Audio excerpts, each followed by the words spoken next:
Hello everyone and welcome back to my channel. This video I really want to talk about what I wish I would have known in regards to C-sections. To back up a little bit, I was a high-risk pregnancy because I had high blood pressure prior to pregnancy, and I knew that they would never let me go to my due date.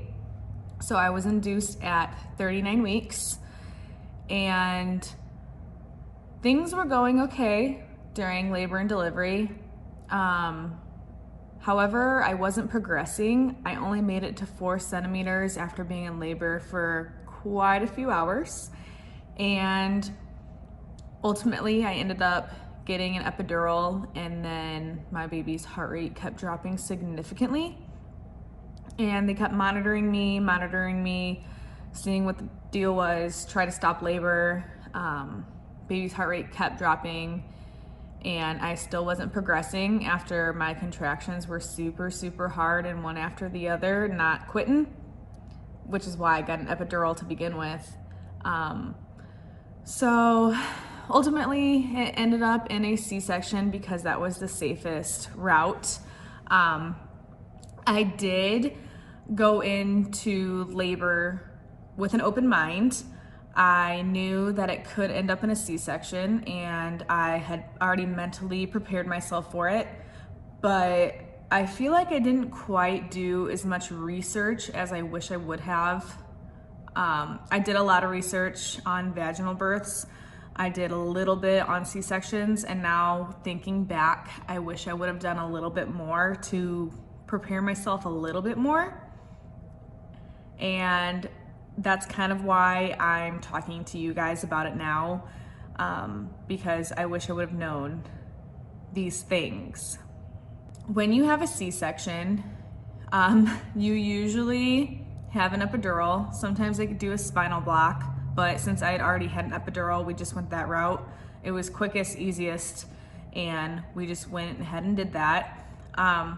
Things that they don't tell you, and this is just with any birthing process, is you get hormonal shakes. So you shake so crazily that it's almost like you're seizing. And I don't mean that to be funny or anything, but you shake so hard that I think I scared my husband a little bit because he was not expecting that at all. And like you just shake kind of like you are cold, but you're not cold at all. And you can't stop it. You try your hardest and it just keeps happening. I remember laying on the operating table and my arms just kept flying in the air and I could not control it at all. It was one of the craziest things I've probably ever experienced, to be honest, because it's just so weird. Another thing I wish I would have prepared myself for is that, so I've never ever had a major surgery in my entire life. I've never been hospitalized. So my first hospital stay was with my daughter when I gave birth to her. And again, I've never had a major surgery before, and a C-section is very major surgery, and you're awake for the whole thing, usually. There are instances where you're knocked completely out, but that's for emergencies. So I wish I would have prepared myself a little more for whenever they take you from one table and put you on another table. I'm gonna say this super bland. I work for the coroner's office, and you have to move bodies from cots to other cots, and that's literally exactly what the nursing staff did to me, is move me from my bed to another table. And let me tell you, I had to like close my eyes, and I was so tense because I was afraid that they were gonna drop me. I did not like that at all. I wish I would have I knew that was gonna happen, obviously, if you're having a surgery, but I was awake. Normally, sometimes people are asleep from whenever they do that, but I was awake and it was really scary. I was just prepared for them to drop me. I know that they do that all the time, but I just wasn't prepared for it at all. So another thing that I personally experienced, and I don't know if this is just me or if this happens to everybody, but whenever I was in the operating room and they have you laying on a table and your arms are spread apart, my ears were super muffled to where I couldn't really hear what was going on at all. I could hear my husband talking to me, and I could hear when the nursing staff and the doctors were talking to me like up close. But other than that, everything was super muffled. When I talked to my sister about this, because my sister is a postpartum nurse and she stands in on C-sections all the time, she told me that it was probably because I was just really in my head and focused. But I've been really in my head before and focused, and I could still hear what was going on in the outside world. So I don't know if that's common or if it was just me, but it kind of worried me for a second because I was afraid that I was going deaf. And I didn't know if I was going deaf because I had a needle in my back. But yeah, I don't know. My ears were definitely like super muffled and I couldn't really hear a whole lot. And I think, honestly, I was able to hear when Scarlett cried for the first time. I was able to hear that. And then I don't remember much other than hearing her cry. I don't remember really hearing anything else.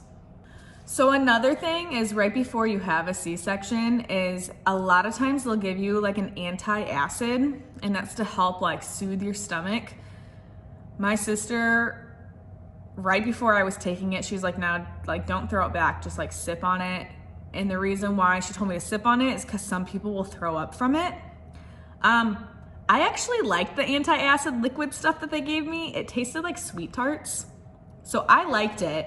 But my friend who had a C-section over a year ago now with her daughter, she did not like it at all, but I enjoyed it. So something to prepare yourself for is that if you do have to have a C-section, they usually give you an antacid before, and it's liquid. I've never had a liquid antacid before, so it was pretty cool.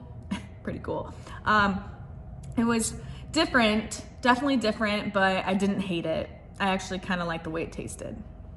They also give you antacids after as well. They also give you nausea medication, which I'm not exactly sure what they used at my hospital. For some reason, I feel like it was Zofran. So they do give you nausea medication just because they don't want you throwing up during your surgery, because that would just be terrible.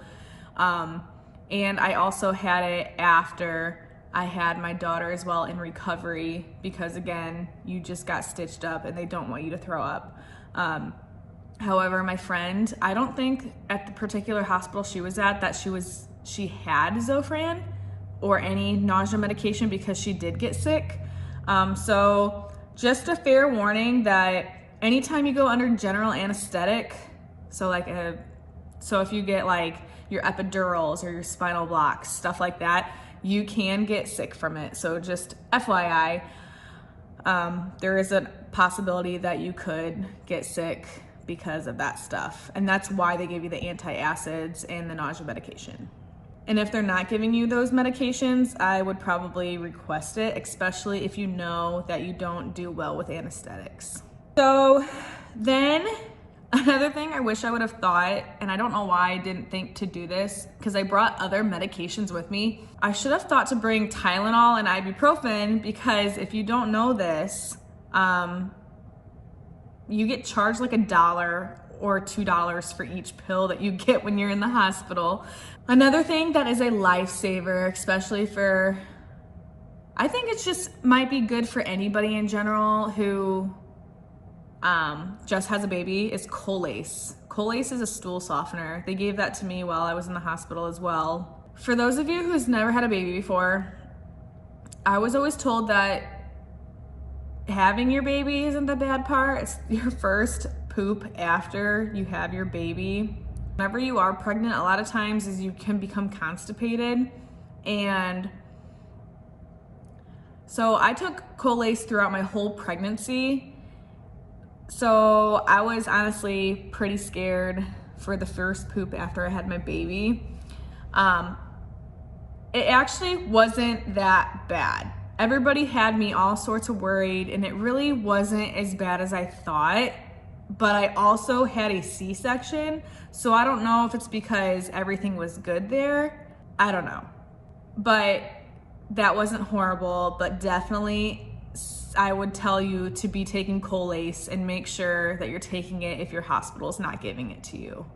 Another thing that I was not fully prepared for is that when you have a C-section, you're obviously numb and you have to have a catheter. And when they take the catheter out, it doesn't really hurt. What they described it as is they told me that it would feel like, and TMI, if any men are listening to this video right now, I apologize. They told me that it's gonna feel like they're taking out a dry tampon. And I will say that it did feel similar to that. A little more painful though. And there's like just this feeling that I can't really describe on how it feels, but you feel like sore after you have a catheter, like in that area. Obviously, after they take the catheter out, they wait a little bit and they want to make sure that you're drinking your fluids because they want you to use the bathroom to make sure that everything's good with your bladder. And honestly, when you first go to the bathroom after you have a catheter removed, it kind of is uncomfortable. First of all, with the C-section, you're sore. So it's really hard to get out of bed as it is. Hospital beds are already awful.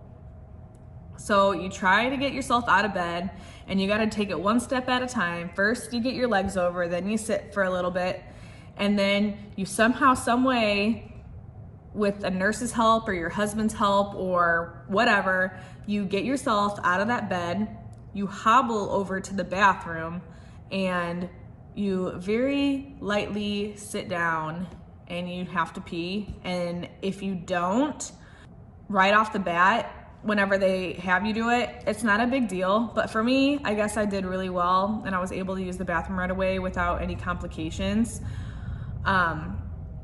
And another thing, which I'm sure this goes for like whenever you have a vaginal birth too, because I have nothing to compare it to. I had a C-section. I didn't have a vaginal birth yet. I've only had one baby. But you have a nurse's aide who comes in and they literally take care of you. Like, bless their hearts. I don't think these women get enough credit because they literally like put on like these mesh underwear. They help you put on these mesh underwear. They put a bunch of pads in, and then after they do that, if you still are really like having a hard time, they'll come back in and remove those and put new ones in for you. Like, they do not get enough credit. So I give all those nurses aides so much credit for doing that. They were the nicest girls ever. I loved all of them that took care of us whenever we were in the hospital. They were really, truly amazing. So if any of them are out there watching this and you see what my name is and you recognize it, like, I thank you so much. Literally, thank you. Honestly, that's probably the thing that I wasn't expecting, is that I literally couldn't do anything for myself, and it was really hard for me to get in and out of bed, and how sore I was, which I knew I would be sore, but I didn't know that I would feel literally like a truck hit me. Recovery has been okay. It really has been. I was told that the best thing that you can do whenever you have a C-section is to get up and get moving, obviously with limitations. Also, because of having a C-section, whenever they cut you open and pull your body parts apart, your muscles take a lot longer to recover. And I used to go to the gym all the time, and now I'm just recently been going back to the gym, and there's a lot of limitations that I have to do, and you don't want to go over those limits, because if you do, you're going to be hurting really bad. One thing that I want to definitely tell all of you people out there who have had C-sections, when your doctor tells you that there is a weight restriction and you should not be lifting anything over like 10 pounds, so you should not be lifting anything other than your baby, listen to them. And the reason why they tell you this is because since you just had major surgery, if you're putting too much pressure on that area, you're going to create a lot of scar tissue, and it's either gonna, one, make recovery really rough, two, you're gonna have a lot of scar tissue, and whenever you have future pregnancies, if you decide to, it can be really painful. And the third thing is that you just wanna make sure that you don't get any hernias. You really don't want any of that, especially if you're trying to have more children in the future. You don't want hernias in that area. So those are just a couple things that I just really wanted to share with you guys, of things that I wish I would have known going in to labor and delivery. Like I said, I didn't know I was gonna end up having a C-section, but I wish I would have known some of those things to prepare myself a little bit more. And if you guys have any questions in regards to C-sections, comment down below and I will do my best to reply. I try to do my best to reply to literally every comment. I hope I was at least able to help answer a couple of questions and concerns to somebody who might be going in and having a C-section. Okay guys, thank you for tuning in. We'll see you next time.